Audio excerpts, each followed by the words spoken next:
Senior सहाफ़ी और तज़ियाकार हामिद मीर के मुताबिक तारीख बड़ी जालिम शय है। तारीख से सबक ना सीखा जाए तो अपने आप को बार बार दोहराती है और इस अंदाज में दोहराती है कि सबक ना सीखने वालों का जोग्राफिया तब्दील कर देती है। आज मुझे आज़ाद कश्मीर की तारीख में मौजूद कुछ गुस्ताखियाँ आपके सामने पेश करनी है जो यकीनन आपकी तबीयत पर गिरा गुजरेगी, लेकिन मेरा मकसद सिर्फ आपको खबरदार करना है ताकि आप ऐसी गलतियाँ न करें जो आज़ाद कश्मीर को बलूचिस्तान और खैबर पख्तूनख्वा बना सकती हैं। शायद आप नहीं जानते कि आज़ाद कश्मीर में वो सब पहले हो चुका है जो आज बलूचिस्तान और खैबर पख्तूनख्वा में हो रहा है। आज़ाद कश्मीर की तारीख से नावाकिफ पाकिस्तान के अरबाब इख्तियार बार बार पुरानी गलतियां दोहराने में अपना आसानी नहीं रखते, इसीलिए उन्होंने एक अदद तहरीक अदम एतमाद के जरिए अपनी उन गलतियों पर पर्दा डालने की कोशिश शुरू कर दी है जिनका नतीजा एक एहतजाजी तहरीक की सूरत में निकला।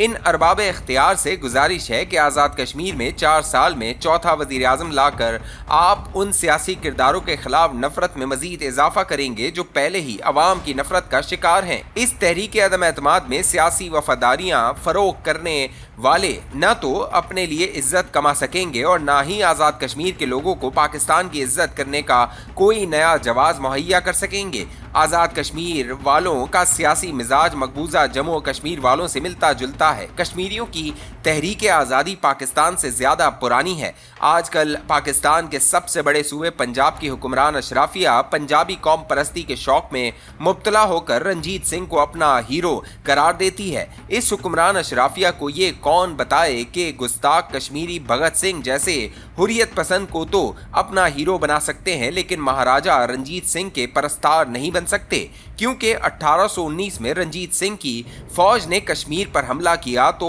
सिख फौज के मजालिम के खिलाफ पूंछ और मुजफ्फराबाद में बगावत हो गई थी। 1837 में जबरदस्त खान ने मुजफ्फराबाद में अपनी बागी हुकूमत कायम करने का ऐलान कर दिया था। 1846 में अंग्रेजों ने जम्मू और कश्मीर को राजा गुलाब सिंह के हाथों फरोख कर दिया था। गुलाब सिंह के खिलाफ पूंछ के सरदार शम्स खान, मुल्ला याल, सब्ज अली खान और मिल्ली खान की मजम्मत कश्मीरियों की तारीख का एक काबिल फ़ख्र बाब है। मंग में वो दरख्त आज भी मौजूद है जिस पर सब्ज अली खान और मिल्ली खान की लाशें लटकाई गईं। 1929 में पूंछ में एक और बगावत सरदार फतेह मोहम्मद खान करेलवी ने मुनज़्ज़म की थी, जो लाहौर जाकर अल्लामा इकबाल से रहनुमाई लेते थे। 13 जुलाई 1931 को श्रीनगर में डोगरा पुलिस ने 22 मुसलमानों को शहीद किया और इसी वाक़े के खिलाफ 14 अगस्त 1931 को अल्लामा इकबाल ने लाहौर में जलसा किया और कश्मीर की तहरीक आज़ादी का ऐलान किया।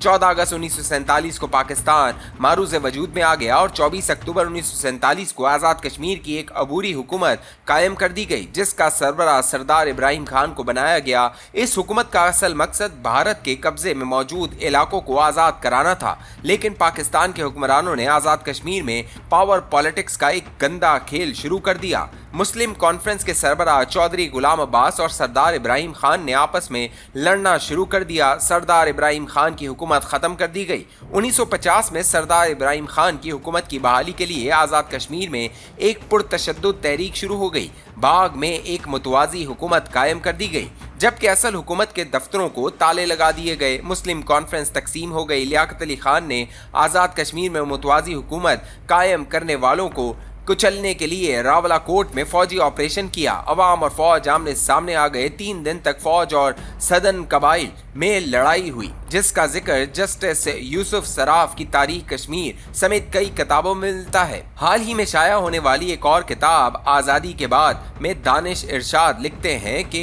1952 में पूंछ वालों ने मालिया न दो तहरीक चला दी। इस तहरीक में पुलिस के हथियार छीन लिए गए। ये सिविल नाफरमानी की तहरीक बन गई और खान मोहम्मद खान अल मारूफ खान ऑफ मंग ने एक दफा फिर अपनी मुतवाज़ी हुकूमत कायम कर ली। इस मरतबा हुकूमत पाकिस्तान ने फौज के बजाय पंजाब कांस्टेबलरी को पलंदरी, मंग, मलोट और हवेली के इलाकों में भेजा तो मकामी पुलिस ने खान ऑफ मंग की हिमायत कर दी। खान ऑफ मंग ने डीसी को गिरफ्तार कर लिया और जेलों से तमाम कैदी रिहा करवा लिए। एक दफा फिर फौज बुलाना पड़ गई और खान ऑफ मंग लाइन ऑफ कंट्रोल अबूर करके भारत के जेर कब्जा कश्मीर की तरफ चले गए। भारत ने इन्हें ताउन की पेशकश की जिसे उन्होंने ठुकरा दिया। इन्हें वापस आना पड़ा और वो गिरफ्तार हो गए। मेजर जनरल अबू बकर उस्मान मिठा की किताब मुंबई से GHQ तक में पूंछ के फौजी ऑपरेशन की काफी तफसील मौजूद है। 1957 में सरदार इब्राहिम खान को दोबारा हुकूमत मिली तो पूंछ के हालात मामूल पर आए।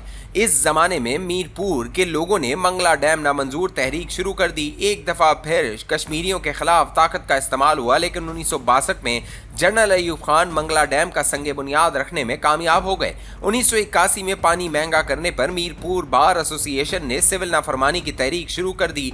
ये तहरीक पूरे आज़ाद कश्मीर में फैल गई। 2022 में बिजली के नरखों में इजाफे के खिलाफ एक और तहरीक शुरू हो गई। इस तहरीक में जम्मू और कश्मीर जॉइंट अवामी एक्शन कमेटी सामने आई। चौधरी अनवार उल हक की हुकूमत ने ताकत के जरिए इस तहरीक को कुचलने की कोशिश की और नाकाम रहे। पाकिस्तानी रियासत के फंड से सोशल मीडिया पर झूठ फैलाने वालों ने अवामी हुकूक की इस तहरीक पर भारत का लेबल लगाने की कोशिश की, लेकिन नाकाम रहे। हुकूमत ने जॉइंट एक्शन कमेटी के मुतालबात तस्लीम करने का ऐलान किया, लेकिन अमल दरामद से गुरेज किया। लिहाजा ये तहरीक 5 फरवरी 2024 को दोबारा भड़क उठी। एक दफा फिर मुज़ाकरात के जरिए तहरीक को ठंडा किया गया। मुतालबात पूरे न होने पर 2025 में ये तहरीक ज्यादा शिद्दत से उभरी। अब तीसरी दफा मुज़ाकरात के जरिए इस तहरीक को ब्रेक लगाया गया है। पाकिस्तान के अरबाब इख्तियार का ख्याल है कि आज़ाद कश्मीर के नौजवानों में बढ़ती हुई बेचैनी को ख़त्म करने के लिए चौधरी अनवार उल हक को हटाना ज़रूरी हो चुका है। इस हकीकत में कोई शक नहीं कि चौधरी अनवार उल हक आज़ाद कश्मीर का इंतहाई गैर मकबूल वज़ीर आज़म था, लेकिन वो तो इस सिस्टम का एक चेहरा है जो कई दिहाइयों से आज़ाद कश्मीर पर मुसल्लत है। इस सिस्टम के खिलाफ कभी पूंछ, कभी मीरपुर और कभी मुजफ्फराबाद में बगावत होती रही है। आज़ाद कश्मीर को इस्लामाबाद से रिमोट कंट्रोल के जरिए चलाने वाला ये सिस्टम कश्मीरी नौजवानों में बेचैनी की असल वजह है। कश्मीरियों का मसला ये है कि वो खान ऑफ मंग की तरह भारत के साथ गठजोड़ से नफरत करते हैं, लेकिन ये मजबूरी उनकी कमजोरी नहीं बन सकती। वो जब चाहें सड़कों पर आकर रियासती नाइंसाफी से टकराने की जरूरत रखते हैं। इन्हें एक नए वजीर आजम की नहीं, एक नए सिस्टम की जरूरत है। वो सिस्टम जिसका वादा कायदे आजम ने किया था, वो सिस्टम जो आज़ादी, इंसाफ और जमहूरियत के उसूलों पर चलाया जाए। आज़ाद कश्मीर को लोटाक्रेसी की नहीं, डेमोक्रेसी की जरूरत है। सिर्फ आज़ाद कश्मीर ही नहीं बल्कि बलूचिस्तान, खैबर पख्तूनख्वा, सिंध, पंजाब और गिलगित बल्तिस्तान के तमाम मसाइल का हल साफ शफाफ इंतखाबात हैं।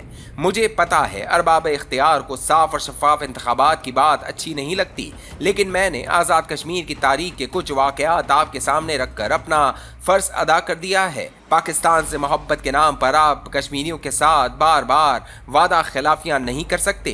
कश्मीरियों का पाकिस्तान के साथ रिश्ता मजबूत करने का वाहिद रास्ता आज़ाद कश्मीर और पाकिस्तान को साफ और शफाफ इंतखाबात के जरिए अपनी नुमाइंदा हुकूमत कायम करने का मौका देना है। गुस्ताख कश्मीरी रंजीत सिंह से अपनी खाल खिंचवा लेते हैं, लेकिन जुल्म के खिलाफ मजम्मत से बाज नहीं आते।